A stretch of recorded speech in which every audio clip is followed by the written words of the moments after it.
Now, for more on the situation in Ethiopia, we have contacted Farama Alim, a senior Kenyan politician and an expert on Horn of Africa affairs. Thank you very much, Mr. Maalim, for your time. Thank you. Now, our first question. Ethiopians are protesting against U.S. interference in the country's ongoing Tigray conflict. What's the extent of this meddling, and what are the interests of Washington in this conflict? Washington has a very powerful, very deep-rooted and old interest in Ethiopia and in the Horn of Africa in general, but in particular in Ethiopia, because for close to 30 years, the TPLF regime that controlled Ethiopia had worked as a surrogate, as a kind of the blue-eyed boys of the American foreign policy in Africa. And they were playing the role that Israel plays for America in the Middle East. They were playing it for the Horn of Africa. And so when you lose such a powerful ally who does all the biddings for you, it is costly, and they would want them back. But not because of the interest of Ethiopia or the interest of the continent, the wider continent, or the Horn of Africa. That is purely for American strategic interests.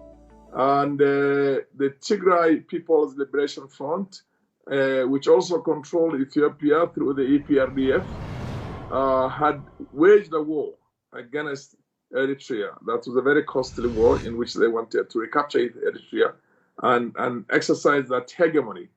And that was also done with the tacit approval, the support, the financing, and all the elements of the Americans and the Western countries for that purpose. So Eritrea sees the meddling of the Horn of Africa by America and its Western allies, and has seen it from the beginning.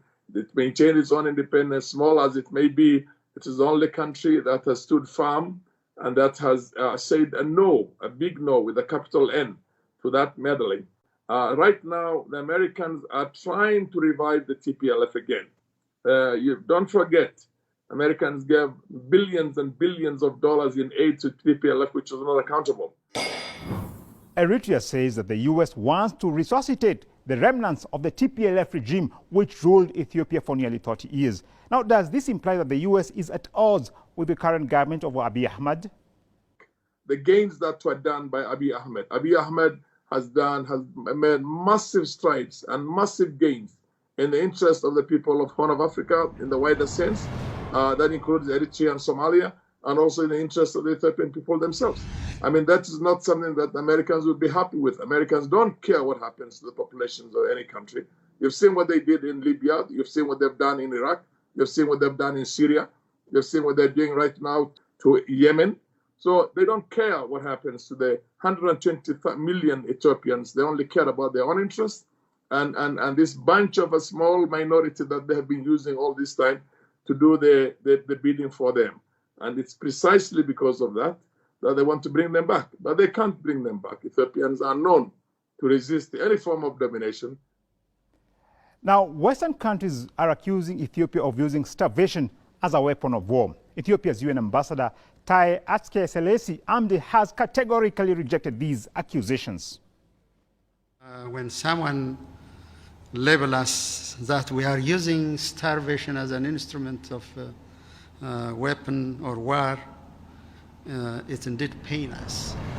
It brings back a terrible memory of hunger. So, if, as I said in the council, if we did it, of course, we will definitely carry the albatross around our neck. The guilt will be on us. So they will continue meddling, but I don't think they can go far. They tried to meddle in the internal affairs of Eritrea for many years, for about 30 years now, and they lost. So Eritrea and Ethiopia now has also woken up to the realization, and they have a good leader in the name of Abiy Ahmed, who cares about his people, who cares about his continent, who cares about his wider region of Horn of Africa. Now, our last question. Are Western countries pursuing a policy to balkanize Ethiopia by backing the TPLF, which is pursuing a secessionist agenda? They will pursue this secessionist idea to the extent of empowering them to take over again power at the center in Addis Ababa. I don't think the Americans really want to create small countries in Ethiopia. No, they want to use them right now as a secessionist movement. But the ultimate objective, the same way when the TPLF came to power, they came in as the Tigray People's Liberation Front and were agitating to secede from Ethiopia, but they never seceded from Ethiopia because they realized they had an opportunity right now to use the resources of that country and to basically brutalize it the way they brutalized it for all those years. And I think the Americans also want to use them to do the same again. Roll back again into Addis Ababa, take over the reins of power using the tanks and the weapon and the resources and then all that's given to them by America and its own other mercenary surrogates like the leadership right now in Egypt.